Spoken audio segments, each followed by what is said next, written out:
So hello student, welcome to my channel unique literature world study. आज मैं आप लोगों को NCERT new syllabus class 9th English Kaveri का जो बुक है उसका चैप्टर फर्स्ट का सॉल्यूशन लाई हूँ।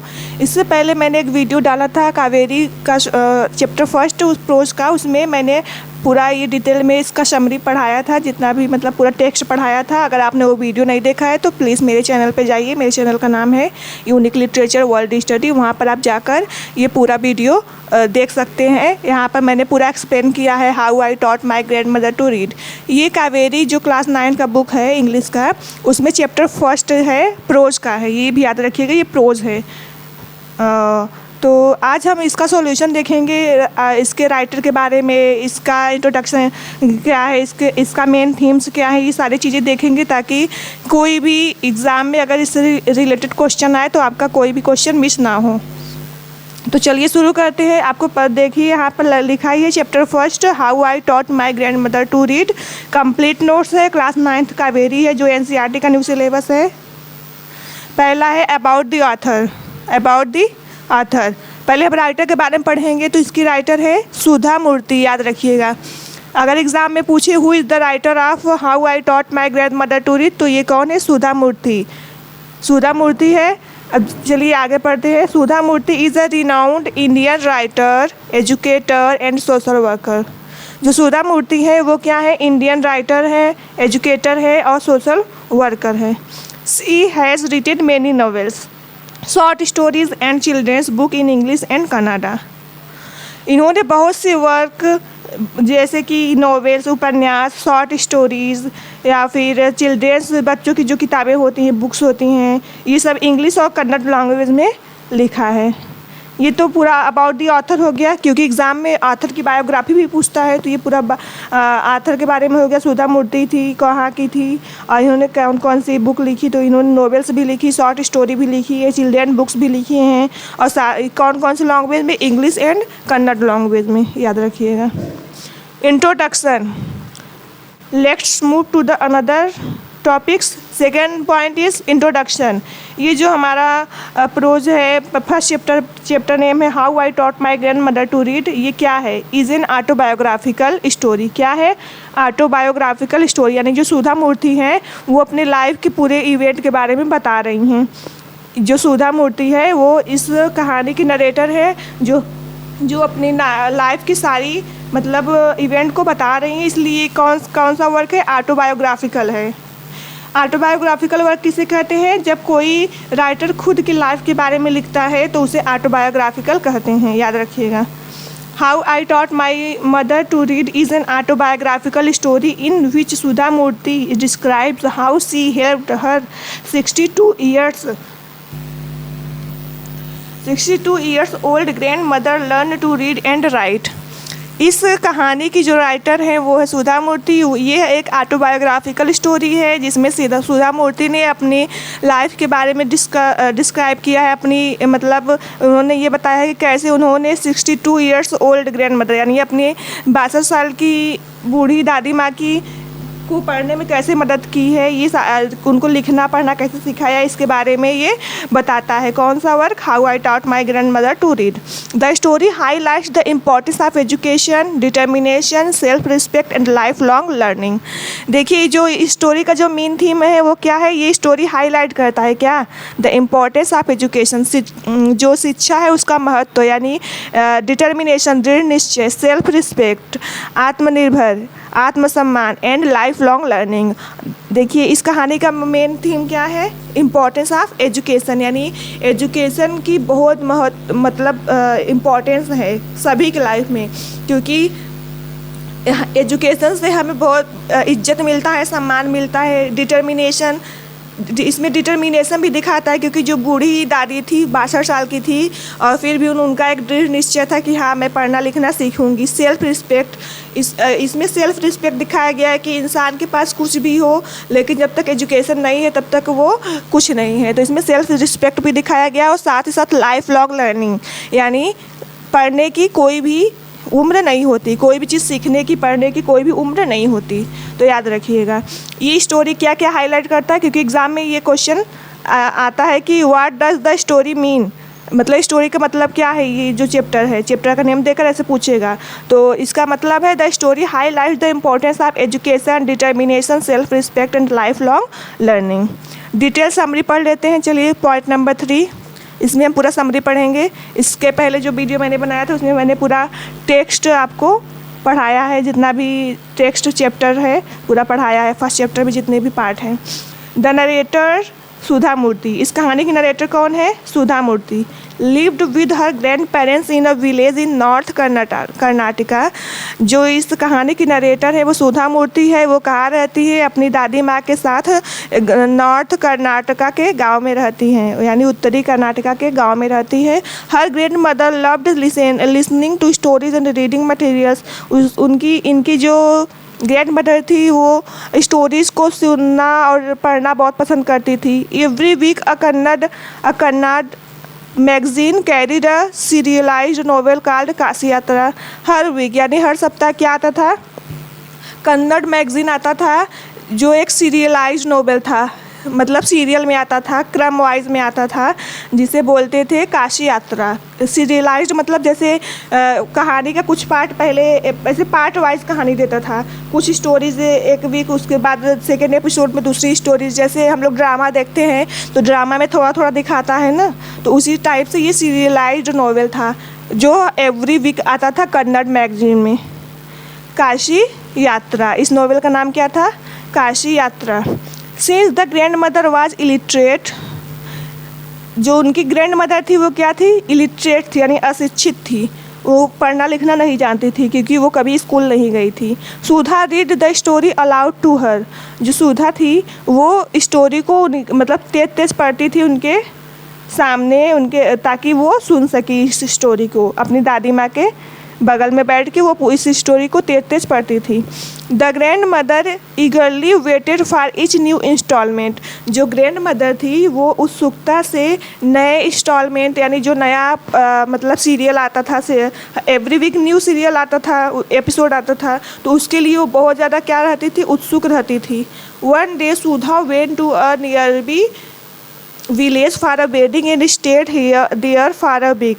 एक दिन जो सुधा थी वो नियर मतलब गांव पर, बगल के गांव में चली गई थी शादी में, और वहां पर वो एक सप्ताह के लिए रुक गई थी। ड्यूरिंग हर एब्सेंस, उनकी मतलब अनुपस्थिति में, the latest issues of the magazine arrived, जो लेटेस्ट इश्यूज था यानी जो न्यू एपिसोड था वो मैगजीन का आया था। लेकिन देखिए आगे, the grand mother desperately wanted to know that what happened next in the story but could not read it itself। जो ग्रैंड मदर थी वो बहुत मतलब बहुत उत्सुकता से ये जानना चाहती थी कि स्टोरी में आगे क्या होने वाला है, क्या हुआ, लेकिन कोई भी नहीं था जो पढ़ सके, क्योंकि वो पढ़ना नहीं जानती थी और कोई भी नहीं था जो उनको स्टोरी पढ़ के सुना सके। सी felt helpless and dependent on others, उन्होंने अपने आप को मतलब लाचार, हेल्पलेस मतलब लाचार एंड डिपेंडेंट, और दूसरों पर निर्भर समझा। यानी उन्होंने समझा कि मैं कितनी लाचार हूँ, मैं बिना दूसरों की सहायता से कोई स्टोरी भी नहीं पढ़ सकती, न तो सुन सकती हूँ। This experience made her realise the value of education. ये जो एक्सपीरियंस उनके साथ हुआ वो उन्होंने उनको रियलाइज कराया, किस चीज़ का? Value of education. इस स्टोरी से उनको मतलब ये जो एक्सपीरियंस इन्होंने किया, अनुभव किया कि वो कितनी डिपेंडेंट है, वो कितनी हेल्पलेस है, वो बिना किसी की सहायता से स्टोरी नहीं सुन सकती। तो उन्होंने क्या रियलाइज़ किया? द वैल्यू ऑफ एजुकेशन, शिक्षा का महत्व उन्होंने रियलाइज़ किया कि ज़िंदगी में शिक्षा का कितना महत्व है।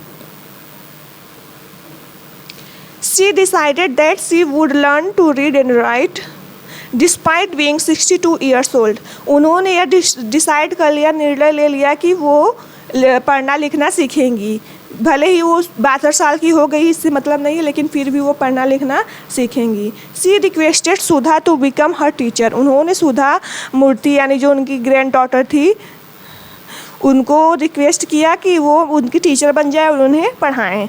The grand mother worked very hard every day. She learn the Kannada alphabet, words and sentences. जो ग्रैंड मदर थी उन्होंने मतलब हर डे जितने भी दिन थे, जितने दिन वो पढ़ी, हर दिन वो बहुत मेहनत करती थी, बहुत लगन से पढ़ती थी। और उन्होंने कन्नड़ अल्फ़ाबेट पढ़ना, सेंटेंस बनाना और वर्ड्स बनाना सब सीख लिया। Her goal was to read a book independently by the festival of Dussehra. इनका जो गोल था, लक्ष्य था कि ये इंडिपेंडेंटली यानी आत्मनिर्भर होकर, यानी खुद से ये क्या पढ़ेंगी on the day of festival of Dussehra. दशहरे का जो फेस्टिवल होता है ना, उस दिन ये क्या करेंगी, खुद से पढ़ना सीख जाएंगे। उनका ये दृढ़ निश्चय था, इसलिए वो पूरे लगन से पूरे हर दिन बहुत मेहनत करती थी। ऑन विजय लक्ष्मी यानी Dussehra, she successfully read a passage from Kashi Yatra without help. विजय लक्ष्मी के दिन यानी दशहरे के दिन सी सक्सेसफुली रीड अ पैसेज, उन्होंने सक्सेसफुली यानी सफलतापूर्वक पैसेज पढ़ा from Kashi Yatra without help, बिना किसी की मदद से काशी यात्रा के पैसेजेस उन्होंने पढ़े। She then touched सुधा's feet as a mark of respect for her teacher। उसके बाद उन्होंने सुधा के पाँव छुए, किस लिए, as a mark of respect for her teacher. उन्होंने मतलब ये दिखाया कि टीचर कोई बड़ा या छोटा नहीं होता, टीचर का सम्मान करना हमारा फ़र्ज है। टीचर वो होता है जो बच्चों को शिक्षा देता है, बच्चों की भविष्य बनाता है। तो उन्होंने टीचर के पैर छुए। उनकी टीचर कौन थी, सुधा मूर्ति थी, जो उनकी पोती ही थी और वो 12 ईयर्स ओल्ड थी, ये भी याद रखिएगा। Sudha felt embarrassed because she was much younger than her grand daughter. Sudha ने बहुत शर्मिंदगी महसूस की क्योंकि वह बहुत छोटी थी अपनी दादी से, और उनकी दादी उनका पैर छू रही थी, तो उनको बहुत शर्मिंदगी हुई। However the grand mother explain that a teacher deserve respect regardless of age. हालांकि जो ग्रैंड मदर थी, उन्होंने सुधा मृत्यु को बताया कि जो टीचर होती हैं वो रिस्पेक्ट क्या करती हैं, डिज़र्व करती हैं। उनकी एज से, किसी भी टीचर को उनकी एज से या फिर उनके जेंडर से उनके वैल्यू नहीं दिया जाता। उनके हर टीचर का एक सम्मान होता है और सभी को वो सम्मान करना चाहिए, ये उनकी दादी ने बताया। अब देखिए इस टाइटल का जस्टिफिकेशन। टाइटल जस्टिफिकेशन क्या है, the title how I taught my grand mother to read is a appropriate because the story focuses on Sudha Murthy's effort to teach her grandmother reading and writing। ये जो stories है, इसका जो title है, इसका मतलब क्या है, how I taught my grand mother to read. Title justification क्या है, ये एक अप्रोप्रिएट है क्योंकि इसमें क्या बताया है, सुधा मूर्ति के एफर्ट को बताया है, इनके प्रयास को बताया है कि उन्होंने किस तरह अपनी दादी को पढ़ना और लिखना सिखाया। The entire narrative revolves around his learning journey. जो पूरा नरेटिव है, जो पूरा स्टोरी है, वो किसके अराउंड घूमता है, लर्निंग जर्नी, यानी जो सीखने की जो यात्रा होती है, जर्नी होती है, उसको पूरा ये टाइटल दिखाता है, how I taught my grand mother to read. और इसका मोस्ट इम्पॉर्टेंट थीम क्या है, वैल्यू ऑफ एजुकेशन। 5वां पॉइंट है थीम। इसकी थीम्स कौन कौन सी है, जैसे हम कोई भी नोवेल या कोई भी वर्क पढ़ते हैं तो उसमें थीम मेन रहता है कि उसका मेन मतलब क्या है, तो उसी को हम थीम बोलते हैं। तो इसका मेन क्या है, education. Education empowers people and removes dependence on others. जो एजुकेशन होता है वो लोगों को क्या बनाता है, शक्तिशाली बनाता है और दूसरों पे डिपेंडेंट नहीं बनाता। ये याद रखिएगा, एजुकेशन का लाइफ में बहुत महत्व है और जो बच्चे पढ़ते होंगे मन लगाकर वो जानते ही होंगे कि एजुकेशन का कितना महत्व है। डिटर्मिनेशन मतलब दृढ़ निश्चय। The grand mother's strong determination help her achieve her goal. जो ग्रैंड मदर की स्ट्रॉन्ग डिटर्मिनेशन थी, मजबूत दृढ़ निश्चय था, उन्होंने उनको ये गोल पाने में, उनका लक्ष्य पाने में मदद किया। जब हम कोई भी काम करते हैं तो हमारे अंदर एक दृढ़ निश्चय होना चाहिए कि हाँ मुझे ये काम करना ही करना है। हमेशा पॉजिटिव थिंकिंग रखें और अपने अंदर ये दृढ़ निश्चय कर ले कि हाँ मुझे ये काम करना ही करना है, मुझे ये रेस जीतना है तो आप ज़रूर जीतेंगे। लेकिन उसके लिए आपको सेल्फ डिपेंडेंट होना होगा और साथ ही साथ डिटर्मिनेशन रहना चाहिए आपके अंदर, तभी आप कोई भी काम में सक्सेस पा सकते हो। सेल्फ रिलायंस देखिए, she wants to read independently instead of relying on others. वो क्या करना चाहती थी, वो खुद पे निर्भर रहना चाहती थी, किसी दूसरे पे निर्भर नहीं रहना चाहती थी। वो खुद पढ़ना चाहती थी, वो चाहती थी कि मैं स्वतंत्र रूप से पढ़ना लिखना सीख जाऊँ, बिना किसी की मदद के मैं कोई भी चीज़ पढ़ सकूँ। रिस्पेक्ट फॉर टीचर, ये कहानी ये भी दिखाता है रिस्पेक्ट फॉर टीचर।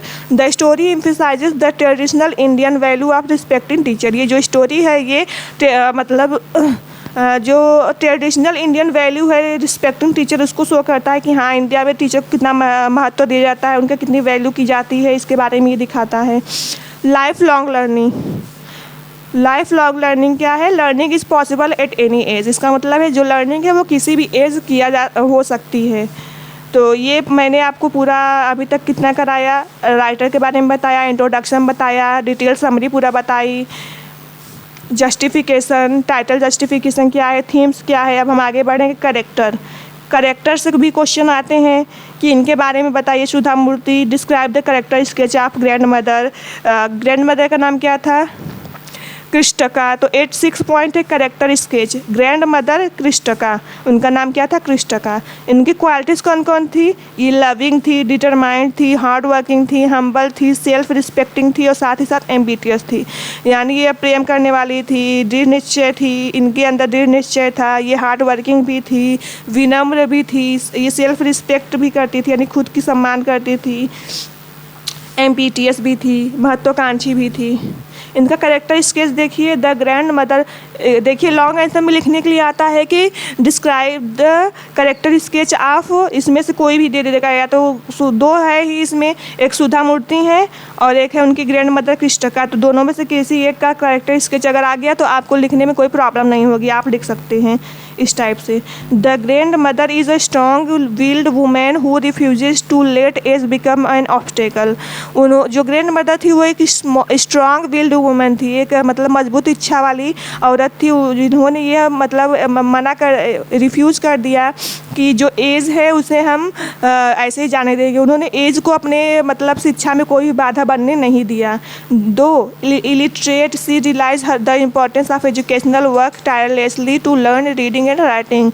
मतलब अशिक्षित होते हुए भी उन्होंने शिक्षा के महत्व को समझा और उन्होंने मतलब बिना थके दिन रात मेहनत करके रीडिंग और राइटिंग सीखा, यानी पढ़ना लिखना सीखा। Her dedication and respect for learning makes her an inspiring character. उनका जो डेडिकेशन है, जो रिस्पेक्ट है लर्निंग के लिए, वो उनको क्या बनाती है कि इंस्पायरिंग करेक्टर बनाती है। यानी हमें इनसे कुछ सीखना चाहिए, हमें इनसे इंस्पायर होना चाहिए। कि हम लोग आजकल की जो लोग होते हैं वो शिक्षा को क्या कर समझते हैं, बस नंबर लाना समझते हैं कि हाँ हम इतना पढ़ लें कि हम इतना नंबर पा जाएं। लेकिन शिक्षा एजुकेशन का असली मकसद क्या होता है कि उससे हम कुछ करना सीखें, हमारे अंदर कुछ बदलाव आए, कुछ नए चीज़, कुछ इम्प्रूवमेंट्स आए, तब हमारी शिक्षा क्या होती है? बेस्ट होती है। उसके बाद है करेक्टर स्केच ऑफ सुधा मूर्ति। देखिए सुधा मूर्ति इंटेलिजेंट थी, पेशेंस थी, हेल्पफुल थी, केयरिंग थी और साथ ही साथ रिस्पेक्टफुल थी। यानी बुद्धिमान भी थी, धैर्य भी था इनके अंदर, सबकी मदद भी करती थी, सबका केयर भी करती थी और साथ ही साथ रिस्पेक्टफुल, सबका रिस्पेक्ट भी करती थी। करेक्टर स्केच देखिए। Sudha is a loving grand daughter who patiently teaches her grand mother. Sudha क्या थी? एक लविंग, प्रेम करने वाली, एक लविंग ग्रैंड डॉटर थी, पोती थी, जिन्होंने मतलब धैर्य से अपने दादी को पढ़ना सिखाया। She understands the value of education and helps her grand mother achieve her dream. इन्होंने वैल्यू ऑफ एजुकेशन को समझा और अपनी ग्रैंड मदर की मदद की उनको उनके ड्रीम तक ले जाने में। यानी उनकी ग्रैंड मदर का ड्रीम था पढ़ना और लिखना, इसको पूरा करने में सुधा मूर्ति ने अपनी दादी की मदद की। तो ये इनका करेक्टर स्केच है। एग्ज़ाम में करेक्टर से भी क्वेश्चन आते हैं। तो 6 पॉइंट में है ग्रैंड मदर, जिनका नाम था कृष्टका, और सुधा मूर्ति, दोनों का करेक्टर स्केच है। अगर किसी भी दोनों में से किसी एक का आ गया तो आप आसानी से कर सकते हैं अगर आपने ये वीडियो देखा है तो।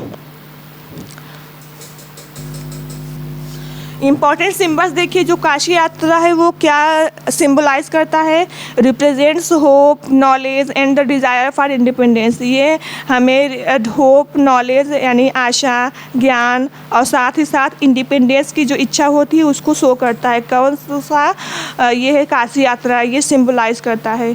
दशहरा फेस्टिवल क्या सिम्बलाइज करता है, victory of knowledge over ignorance, यानी ज्ञान की जो जीत होती है उस पर क्या करता है, ये सिंबलाइज करता है।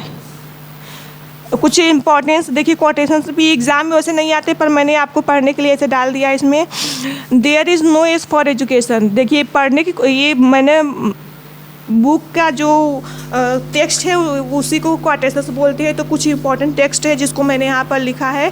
There is no age for education, यानी पढ़ने की कोई भी एज नहीं होती। A teacher deserve respect irrespective of age, जो टीचर है वो क्या करता है, रिस्पेक्ट डिज़र्व करता है। वो चाहे किसी भी एज का हो उसे रिस्पेक्ट देना हर स्टूडेंट का फ़र्ज है। Determination can overcome every obstacle, जो डिटर्मिनेशन होती है, दृढ़ निश्चय होती है, वो किसी भी बाधा पे काबू पा लेती है। यानी कि कोई भी ऑब्स्टेकल हो, कोई भी परेशानी हो, कोई भी बाधा हो, उसे क्या कर लेती है, अपने काबू में कर लेती है, जो दृढ़ निश्चय होता है। नॉलेज ब्रिंग्स इंडिपेंडेंस, जो ज्ञान होता है वो क्या लाता है, इंडिपेंडेंस लाता है। अब देखिए 9 पॉइंट है, मोरल ऑफ द स्टोरी। इस स्टोरी से आपने क्या सीखा, it is never too late to learn, यानी पढ़ने की कोई एज नहीं होती, कभी मतलब इतना देर नहीं हुआ कि आप कुछ कर नहीं सकते। Education gives confidence and freedom, education confidence और फ्रीडम दोनों देता है हमें। एजुकेशन से हमें कॉन्फिडेंस भी मिलता है और फ्रीडम भी मिलता है। Hard work and determination lead to success, कठिन परिश्रम और दृढ़ निश्चय हमें सक्सेस की ओर ले जाता है। टीचर्स डिज़र्व रिस्पेक्ट, और जो टीचर होते हैं वो डिज़र्व करते हैं क्या, रिस्पेक्ट। तो ये मोरल ऑफ द स्टोरीज़ है। अब हम क्वेश्चन आंसर की तरफ आगे बढ़ेंगे। मैंने यहाँ कुछ शॉर्ट क्वेश्चन आंसर भी लिए हैं ताकि आपका एक बार रिवीजन हो जाए आपने क्या पढ़ा है। Y could the grand mother not read the novel herself, जो ग्रैंड मदर थी वो खुद से नोवेल क्यों नहीं पढ़ सकी। तो आपने जैसा स्टोरी में पढ़ा कि वो कभी स्कूल नहीं गई थी, वो इलिटरेट थी इसलिए वो नहीं पढ़ सकी थी। She was illiterate and had never attended school, वो क्या थी, अशिक्षित थी और उन्होंने कभी स्कूल नहीं अटेंड किया था इसलिए वो नहीं पढ़ सकती थी। आंसर है इसका।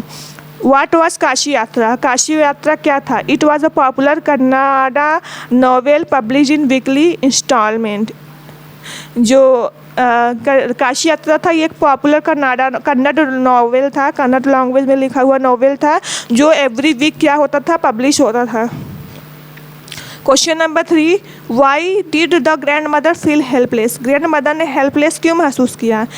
Because she could not read the magazine when Sudha was away, क्योंकि वो मैगजीन को नहीं पढ़ सकी जब सुधा वहाँ पर नहीं थी। यानी जब सुधा मूर्ति गांव के एक शादी में गई थी और एक वीक के लिए वहाँ रुक गई थी तो उनकी ग्रैंड मदर जो मतलब न्यू एपिसोड आया था इसका काशी यात्रा का उसको नहीं पढ़ सकी थी, तो उस टाइम उन्होंने अपने आप को हेल्पलेस महसूस किया। What decision did the grand mother take, grand mother ने कौन सा डिसीजन लिया। She decided to learn reading and writing, उन्होंने पढ़ना और लिखना क्या लिया, डिसाइड किया कि हाँ मैं पढ़ूंगी और लिखूंगी। Why did she choose Dussehra as the target day, उन्होंने दशहरा का दिन ही क्यों चुना कि हाँ इसी दिन मैं पूरा पढ़ना लिखना सीखूंगी, मेरा टारगेट इसी दिन का है। Dussehra is considered an auspicious festival associated with learning and knowledge, क्योंकि जो दशहरा का जो फेस्टिवल होता है वो एक मतलब शुभ त्यौहार माना जाता है जो लर्निंग और नॉलेज से एसोसिएटेड है, जुड़ा हुआ है। Question number 6, why did she touch Sudha's feet, यानी उसके ग्रैंड मदर ने सुधा की फीट क्यों टच किया। To show respect to her teacher, अपने टीचर के लिए रिस्पेक्ट शो करने के लिए, रिस्पेक्ट दिखाने के लिए। Why did the grand mother decide to learn reading and writing, grand mother ने ये डिसाइड क्यों किया कि वो पढ़ना लिखना सीखेंगी। She felt helpless when she could not read the magazine herself while Sudha was away, मतलब वो उन्होंने ये महसूस किया, बहुत हेल्पलेस महसूस किया जब मैगजीन आ गया था वो पढ़ नहीं सकी थी। सुधा मूर्ति वहाँ पे नहीं थी, वो कहीं बाहर गई थी शादी में। She wanted to become independent and never depend on others for reading, क्योंकि वह इंडिपेंडेंट बनना चाहती थी, आत्मनिर्भर बनना चाहती थी और कभी दूसरों पे निर्भर नहीं होना चाहती थी। वो खुद से पढ़ना लिखना मतलब सीखना चाहती थी। Why did the grand mother touch Sudha's feet? अभी देखिए यहाँ पर एकदम शॉर्ट में मैंने क्वेश्चन करवाया, why did she touch Sudha's feet, तो वही क्वेश्चन इधर है पर इसमें थोड़ा लॉन्ग हो गया है। Why did the grand mother touch Sudha's feet, आप चाहे वो वाला आंसर लिख सकते हैं चाहे ये आंसर लिख सकते हैं, दोनों का आंसर सेम, मतलब क्वेश्चन सेम ही है, आंसर आप चाहे जो लिख सकते हैं। She considered Sudha her teacher and believed that teacher deserve the highest respect irrespective of age, उन्होंने सुधा को अपना टीचर कंसिडर किया, माना, और उन्होंने उनका ये यकीन था कि जो टीचर्स होते हैं उनको हाईएस्ट रिस्पेक्ट देना चाहिए, वो चाहे किसी भी एज की हो। तो चाहे आप ये क्वेश्चन का आंसर, ये दोनों क्वेश्चन सेम है, 8 और 6 दोनों क्वेश्चन सेम है, तो आंसर चाहे आप ये लिख सकते हैं चाहे ये लिख सकते हैं। Question number 9, what is the moral of the story? Story का मोरल क्या है? मैंने अभी आपको बताया learning has no age barriers, यानी सीखने की कोई एज नहीं होती।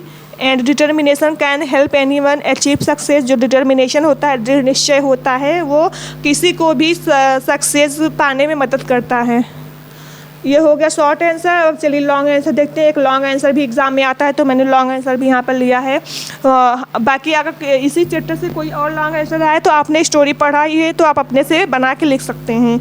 देखिए किसी भी बुक का जो समरी होता है वही मेन होता है। जब आप एक बार समरी पढ़ लेते हैं, उसका थीम पढ़ लेते हैं, तो आप कोई भी क्वेश्चन आए आप आसानी से उसके बारे में लिख सकते हैं। अगर ऐसे आपको क्वेश्चन आंसर याद नहीं करना पड़ेगा, आपको बस समरी पढ़ना पड़ेगा, उसको समझना पड़ेगा। जब एक बार आपने समरी पढ़ के समझ लिया तो आपका पूरा समझ लीजिए चैप्टर तैयार हो गया। फिर उससे रिलेटेड कोई भी क्वेश्चन आए तो आपको बस अपने से आंसर लिखना है। How did the grand mother prove that determination is the key to success? Grand mother ने यह कैसे सिद्ध किया कि जो दृढ़ निश्चय है वह सफलता की कुंजी है? तो आंसर है the grand mother realised that the importance of education when she could not read Kashi Yatra during Sudha's absence। जो ग्रैंड मदर थी उन्होंने रियलाइज़ किया इम्पोर्टेंस ऑफ एजुकेशन, शिक्षा के महत्व को रियलाइज़ किया कि सी कुड नॉट रीड काशी यात्रा, वह काशी यात्रा नहीं पढ़ सकती ड्यूरिंग सुधा absence, सुधा की मतलब अनुपस्थिति में वो काशी यात्रा नहीं पढ़ सकती। आल्दो सी वाज 62 ईयर्स, हालांकि वो कितने साल की थी? 62 साल की थी। She decided to learn reading and writing, उन्होंने यह डिसाइड किया कि वो पढ़ना लिखना सीखेंगी।